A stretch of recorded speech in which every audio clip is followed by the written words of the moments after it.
नमस्कार विद्यार्थी मित्रांनो, माझं नाव सुहास भिसे. स्वागत आहे तुमचं सर्वांचं परदा करंट अफेअर्स मराठी या आपल्या मायबोली भाषेतील एज्युकेशनल यूट्यूब चॅनलमध्ये. विद्यार्थी मित्रांनो, आज आहे 21 जानेवारी 2026.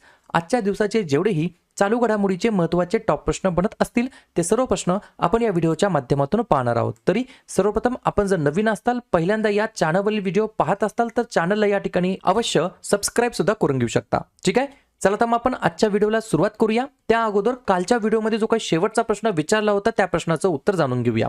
काय होता प्रश्न? 2025-26च्या वर्ल्ड फूड सिटीच्या रँकिंगमध्ये जागतिक अन्न शहरांच्या क्रमवारीमध्ये मुंबई शहराने कोणते स्थान मिळवलेले आहे? तर बऱ्याच विद्यार्थी मित्रांनी अगदी योग्य उत्तर टाईप करून सांगितलं आहे. पर्याय क्रमांक सी, मुंबईने या ठिकाणी 5वा क्रमांक मिळवलेला आहे. मग पहिला क्रमांक कोणाचा आहे? तर इटली नावाचा जो काही देश आहे, इटली देशातील नेपल्स या शहराने या ठिकाणी अव्वल स्थान पटकावलेलं आहे. तर आपल्या मुंबईने 5वा क्रमांक या ठिकाणी मिळवलेला आहे जागतिक अन्न शहर क्रमवारीच्या बाबतीमध्ये. ठीक आहे, आता पाहूया विद्यार्थी मित्रांनो प्रश्न क्रमांक पहिला. टोटल संपूर्ण व्हिडिओमध्ये 12 प्रश्न असतील. सुरुवातीपासून शेवटपर्यंत व्हिडिओ प्रामाणिकपणे पाहण्याचा प्रयत्न करा. एक एक प्रश्न महत्त्वाचा आहे. तुम्ही कोणत्याही परीक्षेची तयारी करा. आज या ठिकाणी मी तुम्हाला सर्वांना एक या ठिकाणी प्रेमळ विनंती करतो. आज 21 जानेवारी 2026 आहे. वडिलांचा आज या ठिकाणी वाढदिवस आहे. माझे वडील दररोज माझा न चुकता व्हिडिओ पाहत असतात, बरोबर.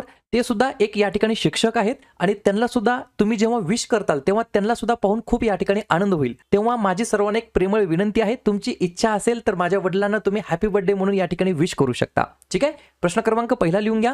नीती आयोगाच्या निर्यात तयारी निर्देशांक 2024 मध्ये कोणते राज्य आघाडीवरती आलेले आहे? प्रश्न क्रमांक पहिल्याचं योग्य उत्तर आहे पर्याय क्रमांक डी, आपलं राज्य महाराष्ट्र राज्य या ठिकाणी अव्वल स्थानी आलेलं आहे. पहा, नीती आयोगाने हा या ठिकाणी निर्देशांक प्रसारित केला आहे, परंतु याच्यामध्ये 2 कॅटेगरीमध्ये या ठिकाणी हा निर्देशांक देण्यात आला आहे.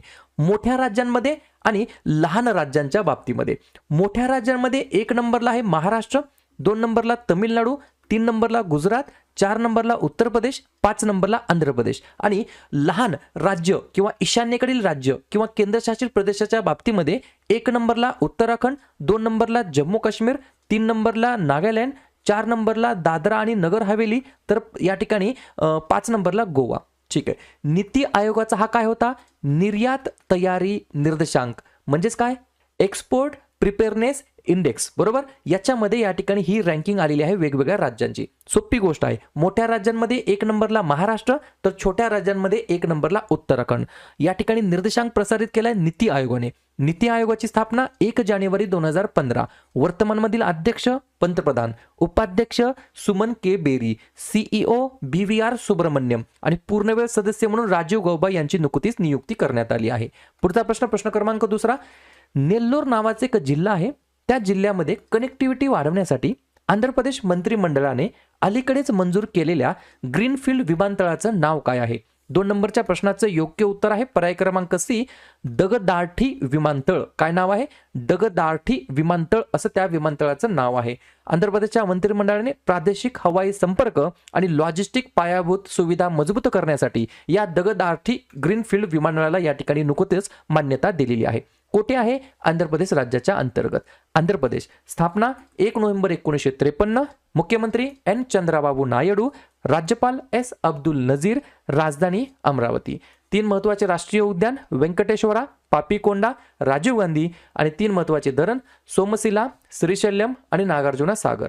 ठीक आहे, पाहूया पुढचा प्रश्न, प्रश्न क्रमांक 3. अलीकडेच आंतरराष्ट्रीय अक्षय ऊर्जा एजन्सी, ज्याला आपण बोलतो इरेना, IRENA, इराणाची 16व्या क्रमांकाची जी काही असेंब्ली बैठक होती ती कोठे आयोजित करण्यात आली होती? तर पर्याय क्रमांक बी, अबुधाबी या ठिकाणी. विद्यार्थी मित्रांनो, Irena international renewable energy agency, आंतरराष्ट्रीय अक्षय ऊर्जा संस्था, याची 16वी असेंब्ली बैठक अबुधाबी या ठिकाणी आयोजित करण्यात आली होती. ही जी काय संस्था आहे आंतरराष्ट्रीय अक्षय ऊर्जा संस्था, याची स्थापना 26 जानेवारी 2009 ला झाली. मुख्यालय आहे मसदार शहर UAE या ठिकाणी आणि वर्तमानमधील महासंचालक आहेत फ्रान्सिस्को ला कॅमेरा असं त्यांचं नाव आहे. ठीक आहे, प्रश्न आहे एखाद्या बैठकीबद्दल, एखाद्या असेंब्लीबद्दल. तर झालेले जे काही असेंब्लीज असतात, झालेले जे काही परिषदा असतात त्याच्यावरती चर्चा करूया. पहिला आसियान भारत क्रूज संवाद चेन्नईमध्ये आयोजित करण्यात आला. क्वाड 2025 ची बैठक भारतामध्ये झाली. ग्रीन हायड्रोजन समिट आंध्र प्रदेशमध्ये. AI इम्पॅक्ट समिट 2026 मध्ये भारतामध्ये होत आहे. 25वा शांघाय शिखर परिषद चीनमध्ये, आंतरराष्ट्रीय तांदूळ परिषद भारतामध्ये, पारंपरिक औषधांवरील दुसरी WHO ची जागतिक शिखर परिषद दिल्लीमध्ये, 8वी आंतरराष्ट्रीय सौर आघाडी असेंब्ली नवी दिल्लीमध्ये आणि AI इम्पॅक्ट समिट 2025 आयोजित करण्यात आलं होतं उत्तराखंडमध्ये. ठीक आहे, हे जे काही सर्व समिट आहेत आपण ऑलरेडी वर्षभराची जी काही PDF आहे जानेवारीपासून डिसेंबरपर्यंत 2025 ची याच्यामध्ये या ठिकाणी या ऑलरेडी समिट्स या ठिकाणी समावेश करून देण्यात आलेले आहेत. ही जी काही PDF आहे या PDF ची किंमत 99 रुपये आहे. तुम्हाला फोनपे गुगल पे ओपन करायचा आहे, हा QR कोड स्कॅन करायचा आहे, 99 रुपयाचं पेमेंट करायचं आहे आणि त्याचा स्क्रीनशॉट 96730 58600 या व्हॉट्सअपला स्क्रीनशॉट पाठवा. 15 ते 20 मिनिटांमध्ये तुम्हाला PDF दिली जाईल ज्याची तुम्ही बॅक टू बॅक झेरॉक्स काढू शकता. येणाऱ्या अपकमिंग तुम्ही कोणत्याही परीक्षेची तयारी करा, आपलं YouTube चॅनल आणि इयरबुक याच्यातील बरेच प्रश्न तुम्हाला डायरेक्टली एक्झाम मध्ये बघायला मिळणार आहेत. त्याच्यामुळे तुम्हाला काय करायचं आहे, इयरबुक घ्यायची किंवा YouTubeचा जो काही कंटेंट आहे तो वारंवार पाहायचा आहे. मी बऱ्याच वेळेला सांगतो तुम्ही अभ्यास किती करता हे खरंच बिलकुल महत्त्वाचं नाहीये. तुम्ही केलेल्या अभ्यासावरती परत जेवढ्या वेळेस मी परत म्हटलं आहे तेवढ्या वेळेस रिव्हिजन मारणं महत्त्वाचं आहे. लिहून घ्या.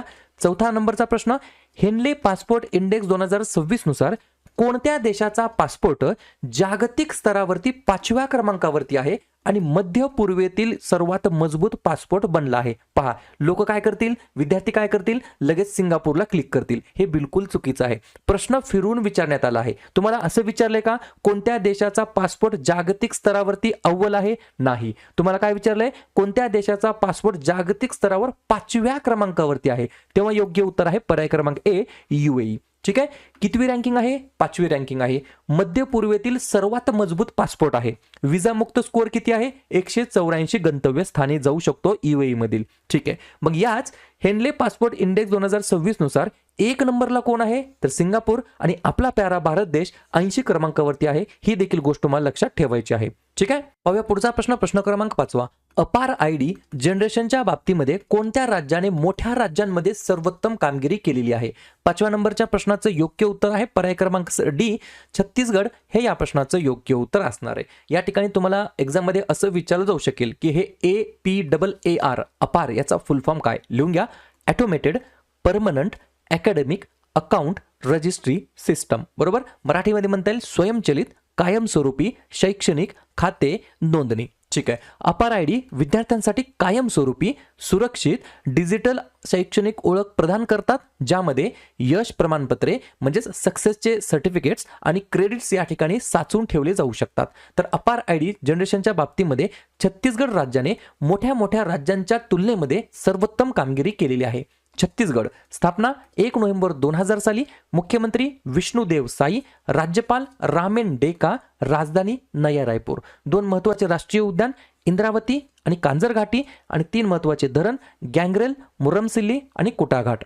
ठीक आहे, पुढचा प्रश्न. प्रश्न क्रमांक 6वा, प्रदूषणाचा सामना करण्यासाठी कोणत्या राज्य सरकारने किंवा केंद्रशासित प्रदेशाने रिअल टाइम सोर्स अपॉर्शनमेंट सुपरसाइट सुरू केलेली आहे अशा प्रकारचा इनिशिएटिव्ह? पर्याय क्रमांक सी, नवी दिल्ली. याच्या मागचा उद्देश काय? तर प्रदूषणाच्या स्रोतांचे तपशीलवार विश्लेषण करणे आणि पुढील 3 दिवसाचा अंदाज घेणे या उद्देशाने या ठिकाणी real time source apportionment supersite initiative सुरू केला आहे नवी दिल्लीने. कशासाठी? प्रदूषणाचा सामना करण्यासाठी. पुढचा प्रश्न. प्रश्न क्रमांक 7वा, माहिती अधिकार RTI राईट टू इन्फॉर्मेशन कायद्याअंतर्गत कोणत्या संस्थेला गोपनीयतेचा अधिकार आहे असा निर्णय दिल्ली उच्च न्यायालयाने नुकताच दिलेला आहे? तर पर्याय क्रमांक बी, PM केअर्स फंडला या ठिकाणी गोपनीयतेचा या ठिकाणी अधिकार आहे, त्यांना राईट्स आहे अशा प्रकारचा डिसिजन निर्णय दिल्ली हायकोर्टने या ठिकाणी दिलेला आहे. PM cares fund full form काय? Prime minister's citizen assistant and relief in emergency situations fund. PM cares fund पंतप्रधान नागरिक सहाय्य आणि आपत्कालीन परिस्थितीमध्ये मदत निधी. ठीक आहे, याची स्थापना करण्यात आली होती कोरोना काळामध्ये 27 मार्च 2020 ला आणि याचे चेअरमॅन पदी कोणाकोणाला नियुक्त करण्यात आलं होतं? KT थॉमस, कारिया मुंडा आणि आपले रतनजी टाटाजी. ठीक आहे, बघा पुढचा प्रश्न, प्रश्न क्रमांक 8.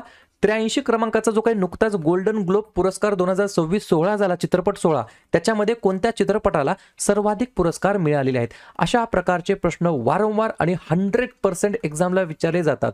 वन बॅटल आफ्टर अनदर नावाचा एक चित्रपट आहे, त्या चित्रपटाला या ठिकाणी सर्वाधिक पुरस्कार मिळालेले आहेत. डॉक्टर विष्णू श्रीधर वाकणकर व्याघ्र प्रकल्प कोणत्या राज्यामध्ये स्थित आहे? 9व्या प्रश्नाचं योग्य उत्तर आहे पर्याय क्रमांक डी, मध्य प्रदेश राज्याच्या अंतर्गत स्थित आहे. तुम्ही म्हणताल की सर हे व्याघ्र प्रकल्प तर मला नवीन दिसत आहे. नवीन नाही, जुनच आहे. याचं अगोदरचं नाव होतं रतापानी व्याघ्र प्रकल्प, बरोबर. जे काही रतापानी टायगर रिझर्व आहे कुठे आहे तर मध्य प्रदेश राज्यामध्ये, आणि त्याचंच या ठिकाणी नामकरण करण्यात आलं आहे डॉक्टर विष्णू श्रीधर वाकणकर व्याघ्र प्रकल्प म्हणून. हे जे काही व्यक्ती आहेत यांच्या सन्मानार्थ हे नाव या ठिकाणी देण्यात आलं आहे, ज्यांनी भीमबेटका लेण्यांचा या ठिकाणी शोध लावला होता. ही देखील गोष्ट मला जाता जाता लक्षात ठेवायची आहे. मध्य प्रदेश, ज्या राज्याची स्थापना 1 नोव्हेंबर 1956 ला झाली. मुख्यमंत्री आहेत मोहन यादव, राज्यपाल आहेत मंगूबाई छगनबाई पटेल, राजधानी आहे भोपाळ. 8 महत्त्वाचे राष्ट्रीय उद्यान, बंधवगड, कान्हा, पेंच, संजय, सातपुरा, पन्ना, वनविहार आणि कुनो. आणि 4 महत्त्वाचे धरण, गांधीसागर, बनसागर, बारगी आणि बारणा. पुढचा प्रश्न, प्रश्न क्रमांक 10. त्रिपुरा राज्य, मणिपूर राज्य आणि मेघालय राज्य या तिन्ही राज्यांचा स्थापना दिवस केव्हा साजरा करण्यात येत असतो? तर पर्याय क्रमांक सी, आजच्याच दिवशी 21 जानेवारीला दरवर्षी या ठिकाणी त्रिपुरा, मणिपूर आणि मेघालय या राज्यांचा या ठिकाणी स्थापना दिवस आहे. हे तिन्ही राज्यांचा स्थापना दिवस 21 जानेवारी रोजी साजरा केला जातो, कारण याच दिवशी 1972 मध्ये ईशान्य प्रदेश पुनर्रचना कायदा 1971 नुसार त्यांना पूर्ण राज्याचा या ठिकाणी दर्जा देण्यात आला होता. पुढचा प्रश्न, प्रश्न क्रमांक 11. अनुप कुमार साहा यांची कोणत्या बँकेच्या पूर्णवेळ संचालकपदी नियुक्ती करण्यात आलेली आहे? तर पर्याय क्रमांक बी, कोटक महिंद्रा बँक हे या प्रश्नाचं योग्य उत्तर असणार आहे, बरोबर. ठीक आहे. शेवटचा प्रश्न, प्रश्न क्रमांक 12. भारताने कोणत्या देशासोबत initiative on critical and emerging technologies नावाचा जो काही उपक्रम आहे, इनिशिएटिव्ह आहे, तो सुरू केलेला आहे? तर पर्याय क्रमांक ए, USA, अमेरिका हे या प्रश्नाचं योग्य उत्तर असणार आहे. पॉइंट लिहून घ्या. राष्ट्रीय सुरक्षा सल्लागार अजित डोवाल यांनी त्यांचे अमेरिकन समकक्ष जेक सुलिवन यांच्यासोबत क्रिटिकल अँड इमर्जिंग टेक्नॉलॉजीज वरील अमेरिका भारत उपक्रम या ठिकाणी नुकताच सुरू केलेला आहे. क्लिअर. तर अशा प्रकारे विद्यार्थी मित्रांनो हे होतात 12 प्रश्न. उपक्रम कंटेंट हा जो काही प्रयत्न आपण सुरू केलाय मराठी भाषेमध्ये कसा